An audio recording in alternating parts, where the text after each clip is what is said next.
DDR قصور, محترمہ راحت اجمل صاحبہ, member Provincial Assembly Kod Radhakishan, respected trust members, Madam Principal, Vice Principal, teachers, Mr. Ali Atar صاحب, جو جن کا تعلق فضل داد ہیومن رائٹس کمیشن سے ہے, علی طارق صاحب. عزیز بچوں, آج کا جو موضوع آپ نے رکھا ہیومن رائٹس کے متعلق, میں چند باتیں کرنا چاہوں گا. ویسے تو اس کے متعلق بہت زیادہ بات ہو چکی. اصل میں بنیادی حقوق کا اگر دیکھیں تو تصور جو ہے بہت پرانا ہے, اور اتنا پرانا ہے کہ انسان کی جتنی پرانی تہذیب ہے اتنا ہی پرانا اور اتنا ہی قدیم یہ تصور ہے. اور اس تصور کے بغیر کسی بھی خوشحال معاشرے کا قیام عمل میں نہیں آ سکتا. اس کی وجہ یہ ہے کہ یہ وہ اصول ہیں, یہ وہ ذرعی اصول ہیں جو انسانی فلاح و بہبود کے لیے وضع کیے گئے ہیں. اور جس طرح آج بات ہو رہی تھی اور دن کا پوچھا جا رہا تھا کہ پہلی تو بات یہ کہ یہ کون سا دن ہے, یہ کس دن یہ دن جو ہے منایا جاتا ہے. تو 1948 میں 10 دسمبر 1948 کو یونائٹڈ نیشنز نے اس بات کا تعین کیا کہ انسانیت کے لیے اور انسانی معاشرے کے لیے اور تمام ممالک کے لیے بیسک ہیومن رائٹس جو ہیں ان کو ترویج دیا جائے. اور اس وقت سے یہ دن جو ہے سیلیبریٹ کیا جاتا ہے, اور اس کا مقصد جو ہے وہ وہی ہے جو میں نے پہلے بتایا کہ بنیادی انسانی حقوق جو ہیں ان کا پرچار کرنا, اور ان کے لیے اور ان پر چلتے ہوئے تمام ممالک کو, تمام مذاہب کو, تمام دنیا کے رہنے والے لوگوں کو ایک ہی پلیٹ فارم پر, ایک ہی بات پر, بغیر کسی نسل کے, بغیر امتیاز کے, بغیر کسی اس کے تمیز کے ان پر فوکس کیا جائے. اور اگر غور کیا جائے تو انسانی جتنے بھی عظیم رہنما ہیں وہ اس کا بہت زیادہ پرچار کرتے رہے ہیں. ابھی یہاں پہ بات بھی ہوئی کہ میں مختصراً بات کروں گا کیونکہ پہلے ہی ٹائم کافی ہو چکا ہے, کہ 1400 سال پہلے خطبہ وداع جو ہے وہ عظیم دستاویزات میں سے ہے کہ جس میں انسانی حقوق پر سب سے پہلے ہمارے نبی کریم صلی اللہ علیہ وآلہ وسلم نے اس پر روشنی ڈالی, اور انہوں نے یہ ترکیب کی اور یہ تبلیغ کی اور یہ رواج دی اس بات کو کہ کسی بھی ایک شخص کو کسی بھی دوسرے شخص پر کوئی فوقیت حاصل نہیں ہے. یہ ایک مختصر سی بات ہے جو میں کہنا چاہ رہا ہوں. اور اس کے بعد آپ نے یہی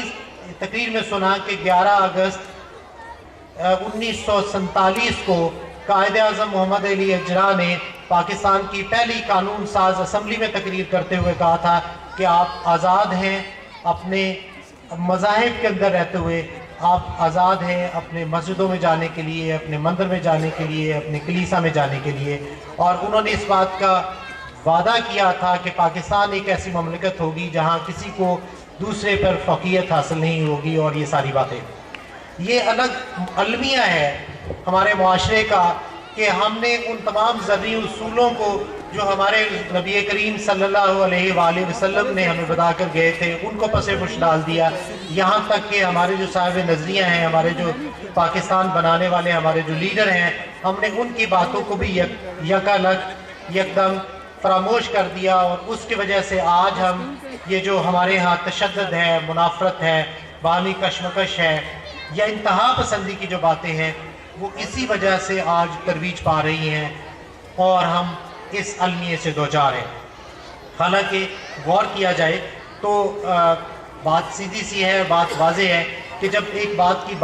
واضح اشارہ دیا گیا کہ آپ کو فکر کی آزادی ہے, آپ کو معاش کی آزادی ہے, آپ کو رہنے کی آزادی ہے, آپ کو بات کرنے کی آزادی ہے, ایکسپریشن کی باتیں, اور یہ ساری باتیں جو ہیں وہ ساری ہیں. اور سب سے بڑی بات یہ کہ ہر ایک شخص کو یہ حق حاصل ہے کہ وہ اپنی مرضی کے ساتھ تعلیم حاصل کرے. یہ الگ بات کہ ہم نے ان تمام چیزوں میں تفریق پیدا کی, اور ہماری بہت زیادہ ہمارے طبقات نے اس کو طبقاتی اس میں بانٹنے کی کوشش کی کہ غریب آدمی کا بچہ جو ہے وہ تو پڑھ ہی نہ سکے, اور امیر آدمی کا بچہ جو ہے صرف اسی کو حق حاصل ہے کہ وہ تعلیم حاصل کر سکے. اور غور کریں تو یقین کریں ہمارا جو مقصد تھا یہاں پہ, میں مختصراً اس طرح یہ بات کروں گا کہ ہمارے تمام دوست جب ہم بیٹھے ہوئے تھے اور ہم جب سوچ بچار کر رہے تھے تو ہمارا مقصد یہ تھا, ہم کہہ یہ رہے تھے کہ یہاں پر ہر آدمی کے بچے کو خواہ وہ غریب ہے خواہ وہ امیر ہے، اس کو یکساں تعلیم کی سہولتیں جو ہیں وہ بہم پہنچائی جائے اور اس پہ کوئی قدغن نہیں ہونی چاہیے۔ اسی وجہ سے یہ کوشش کی گئی۔ شیخ شوکت صاحب میرے ساتھ یہاں تشریف رکھتے ہیں، ان کو شاید یاد ہے کہ سب سے پہلے ہم جب الحاق کرنے جا رہے تھے تو ہم ایجوکیٹر اسکول سسٹم سے بات کر رہے تھے۔ ان کی کچھ کنڈیشنز یہ تھی کہ اتنی فیس ہوگی اور اتنی فیس نہیں ہوگی۔ تو یہ حصہ کی جو تفریق ہے، سب سے پہلے شیخ صاحب کو یاد ہوگا کہ انہوں نے اس پہ انکار کیا۔ تو انہوں نے کہا ہمارا مقصد یہ ہے ہی نہیں کہ ہم فیس کو ایک بیس بنا کر تعلیم کے دروازے جو ہیں عام بچوں پر بند کر دیں۔ تو یہ ایک خواب تھا اور اس کی حقیقت آج آپ کے سامنے ہے کہ یقین کریں ہم نے پوری کوشش کی نیک نیتی کے ساتھ، خلوص نیت کے ساتھ، خلوص دل کے ساتھ کہ فیس جو ہے اس کو بہانہ نہ بنایا جائے۔ یہ الگ بات ہے کہ یہ جو ہماری پابندیاں تھیں، یہ جو ہماری قدغنیں تھیں، یا ان لیمیٹڈ اس میں ماحول میں رہتے ہوئے ہمارے جو مسائل تھے ان کو ہم نے فیس کیا۔ اور فیس کرنے سے مطابق میں یوں بتاؤں گا، آپ کو شاید یاد ہوگا، میری بہت زیادہ ٹیچرز بہنیں یہاں پہ کھڑی ہیں، تو آپ کو یاد ہوگا آج 16 تاریخ ہو گئی ہے اور ہم ابھی تک سیلری جو ہے وہ ریلیز نہیں کر پائے۔ تو یہ وہ مسائل تھے، یہ وہ حقائق ہیں جو شروع سے آخر تک درپیش رہے۔ ورنہ ہماری یقین کریں بڑی کوشش تھی یا کوشش ہوتی ہے، یہ ہمارا بڑا دل کرتا ہے کہ یہی ہم بھی اس سسٹم کو اپنائیں کہ ہر یکم کو سیلری جو ہے وہ ریلیز کر دی جائے اور بہت زیادہ سیلریز ہوں اور اچھی سے اچھی اٹریکشنز ہوں۔ لیکن یقین کریں بعض دفعہ اتنے عجیب سے مسائل ہوتے ہیں کہ وہ سارے مسائل جو ہیں میرے اور شیخ صاحب کے ہاتھ پکڑ لیتے ہیں، اور میں اور شیخ صاحب سب سے زیادہ متاثر ہونے والے اس لیے ہیں کہ یا شیخ صاحب نے ان کو سہنا ہوتا ہے ان چیزوں کو، ان سختیوں کو، یا میں نے بالآخر برداشت کرنا ہوتا ہے۔ تو کہنے کا مقصد یہ کہ ہماری یہ بہت زیادہ خواہش تھی، یہ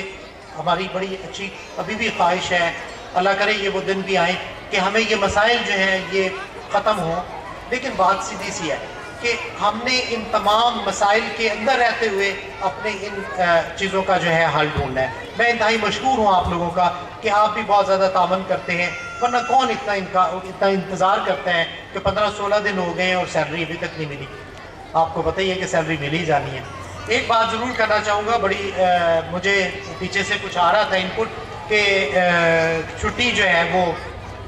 ہونی چاہیے اس موقع پہ۔ میں تھوڑی سی بات کروں گا، وہ یہ ہے کہ مجھے یقین کریں آپ، یہ پچھلے دنوں جب سکول بند تھا تو شاید پیرنٹس کو اتنی تکلیف نہ ہو جتنی ہمیں تکلیف تھی۔ ہم اکثر بات کرتے تھے اور ہم اکثر مضطرب ہوتے تھے اس بات پر کہ یہ کیا پرابلم ہے کہ مطلب ایک چھوٹی سی بات ہوتی ہے اور سکول بند کر دیے جاتے ہیں۔ جب میں اسٹوڈنٹ تھا 6ٹھی 7ویں 8ویں کلاس کا، شاید مجھے بھی چھٹی بڑی اچھی لگتی ہو، لیکن جب میں ہائر کلاسز میں چلا گیا تو مجھے محسوس ہوتا ہے کہ یقین کریں یہ اتنا بڑا ضیاع ہے، یہ اتنا بڑا نقصان ہے کہ جس کی تلافی بعد میں نہیں ہو سکتی۔ تو میرا کہنے کا مقصد یہ ہے کہ ہمیں اس چیز پر توجہ دینی چاہیے کہ ہمارا ہر وقت جو ہے، ہمارا ہر لمحہ جو ہے وہ ہمارے لیے امانت ہے۔ میری ان تمام بہنوں کے ساتھ، میری بیٹیوں کے ساتھ جو ٹیچرز ہیں، میڈم پرنسپل ہیں، وائس پرنسپل صاحب ہیں، ان سے میری گزارش ہے کہ ہماری پہلی اولین ترجیح یہ ہونی چاہیے